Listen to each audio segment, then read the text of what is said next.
Un jour, tu connaîtras la mélancolie de ceux qui gagnent toujours, la douleur des louanges, le poids sur tes épaules, la solitude et le chagrin. Un jour, tu sentiras que tous tes efforts sont vains et que tes victoires sont inutiles. Tu te tourmenteras sur le pourquoi de ton combat, mais ne t'y arrête pas. Cela te déconcentrerait et cette déconcentration provoquerait ta défaite. Et la défaite équivaut à la mort. Ne souhaite que la victoire. Désire-la. Très fort. Toujours plus fort. Oui, très fort. Alors aujourd'hui, on se retrouve non pas pour un nouveau concept, mais plutôt pour une nouvelle manière de parler et d'aborder un manga. Après, on peut aussi dire que c'est un nouveau concept, histoire de faire le mec qui se renouvelle, qui apporte plein de nouveaux concepts sur sa chaîne. Oui, c'est un nouveau concept, oui. Concept révolutionnaire même. T'as jamais vu ça? Genre peut-être 4000 fois, mais pas plus. En fait, souvent, je vous fais une analyse sur un manga en parlant du manga en entier, dans sa globalité. C'est les vidéos d'analyse classiques que tu peux retrouver sur ma chaîne, j'ai envie de te dire. Mais je me suis dit que ça pouvait être intéressant de faire de temps en temps une vidéo pour ne parler que d'un moment précis provenant d'un manga. Ça peut être une scène, un dialogue, une confrontation, un combat ou encore un match comme pour aujourd'hui. Donc voilà, les possibilités de ce nouveau format sont infinies, j'ai envie de te dire. Et donc n'hésitez pas à me dire dans les commentaires si ce nouveau format vous intéresse pour que j'en fasse d'autres, tout simplement. J'essaye d'apporter un peu de sang neuf, de nouveaux formats, de nouvelles manières d'aborder certains thèmes, voilà, de se renouveler tout simplement, et avec un contenu un petit peu vidéoludique, comme diraient 2-3 connards d'internet. Pardon, excusez-moi, je ne voulais insulter personne, à part les 2-3 connards d'internet, mais bref, maintenant que toutes ces précisions sont faites, on peut passer au vif du sujet, car aujourd'hui on parle d'un match de ping-pong extraordinaire entre Peko et Kazama, match provenant du tout autant extraordinaire manga Ping-Pong. J'ai du mal à le dire, Ping-Pong.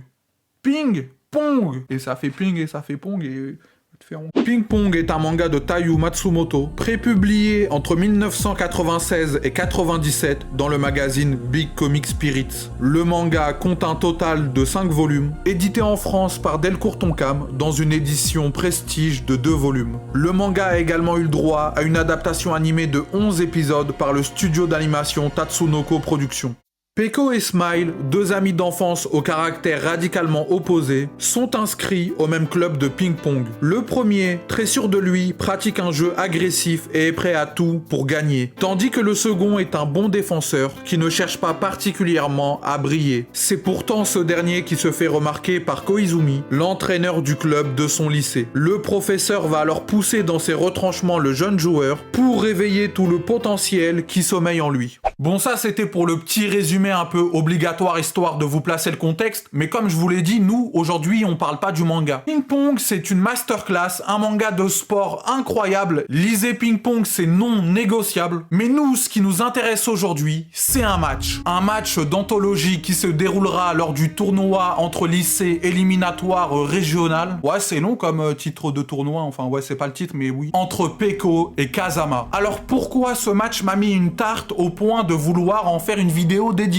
celle que tu regardes actuellement? Bah oui, parce que c'est logique, bah ok, j'arrête. C'est bien simple, absolument tout dans ce combat relève du magistral. Oui, je dis combat parce que c'est aussi une sorte de combat. Y a rien à jeter, tout à sauver, tant au niveau du fond que de la forme. La forme, parce que c'est les dessins du grand Taiyu Matsumoto. Alors il y en a qui n'aiment pas parce que c'est un style très particulier, mais si tu n'aimes pas, moi j'ai juste envie de te citer un grand philosophe. Non, c'est tes goûts de shot et tes couleurs de merde, voilà. Non, parce qu'il y en a, si c'est pas Boichi ou Murata qui dessinent, ils peuvent pas. Au bout d'un moment, les palais de Doberman, ça suffit. Et je parle de goût alors que je porte ces lunettes. C'est pour vous dire à quel point le CSC est gargantuesque. Le découpage est ultra intense, clinique et immersif. T'as l'impression qu'à chaque coup, la raquette va se briser en 1000 morceaux, comme si la balle allait à la vitesse de la lumière. Pour moi, c'est ça, l'art de la bande dessinée. L'utilisation parfaite de ce médium dans un genre sportif. Pour en revenir au contexte du match, on est en demi-finale. Le gagnant affrontera Smile en finale. Le principe d'une demi-finale, quoi. Oui, mais ne m'interromps pas. Je déteste la contradiction. D'un côté, on a Kazama, le meilleur joueur japonais niveau lycée. Il représente une muraille à franchir. La mentalité de champion à l'état pur. pour qui seule la victoire est motif de satisfaction. Et c'est même encore pire, car au-delà du fait que pour lui seule la victoire compte et que la défaite est totalement interdite, il ne prend même plus de plaisir dans la victoire. La victoire est banale, mais obligatoire. Comme il le dit dans la citation du début, il en arrive au stade où ses efforts sont vains et ses victoires sont inutiles. Il joue pour lui comme un drogué qui ne tire aucune satisfaction, ni du match, ni du résultat, mais pour qui la vérité se trouve seulement dans la victoire. Le tennis de table n'est que souffrance pour lui. De l'autre côté, on a Pecco, un joueur au talent immense, mais totalement insouciant. Il avait abandonné son rêve de ping-pong après une défaite quelque temps plus tôt, mais là, il revient après un entraînement tellement intensif qu'il jouera ce match blessé, son genou le faisant souffrir. Mais ce n'est certainement pas une blessure qui l'arrêtera, car Pecco doit tenir son rôle de héros. Le héros qui sauvera Smile en finale. Il est bien décidé à gagner,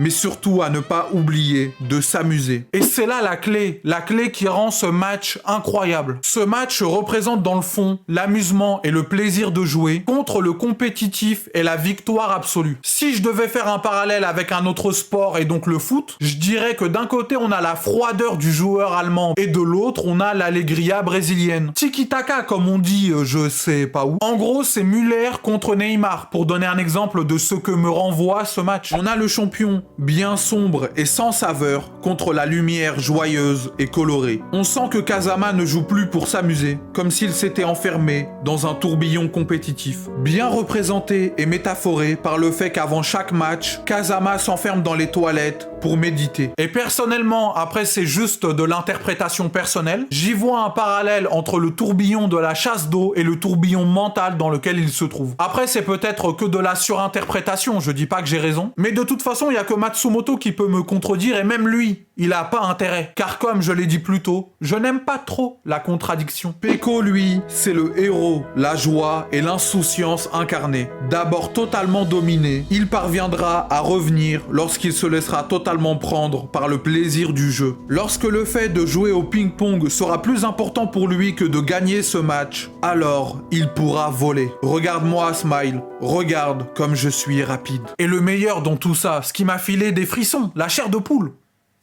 Arrête! Veuillez m'excuser, ma main, quand elle voit quelqu'un de moche, elle a envie de traverser l'écran, quoi. Veuillez m'excuser pour cette blague de très mauvais goût, je ne m'attaquerai plus au physique des gens. No body shaming ever anymore. C'est que cette joie de jouer est totalement communicative, et pas que pour le lecteur, pour son adversaire également. Au fil du match, on verra Kazama être contaminé par le plaisir de jeu de Pecco, tellement heureux que les spectateurs verront Kazama rire durant la partie, et ce pour la première fois depuis très longtemps. Oui, Pecco a réussi à libérer et faire retrouver à Kazama le plaisir de jouer. Waouh, c'était réellement génialissime. Voilà donc le résultat de ce match. Je ne vais pas vous le spoil, car j'ai envie de vous laisser tout le plaisir de découvrir cette œuvre magnifique, que ce soit en manga ou en animé. Les deux sont excellents de toute façon. Surtout qu'il y a encore beaucoup de points pas abordés dans cette vidéo qui rendent ce match encore bien plus incroyable, mais qu'on peut comprendre seulement en lisant le manga. C'est pour ça que j'en ai pas parlé. Comme la relation entre Smile et Pecco. Cette histoire de héros qui apparaît quand tu en as besoin,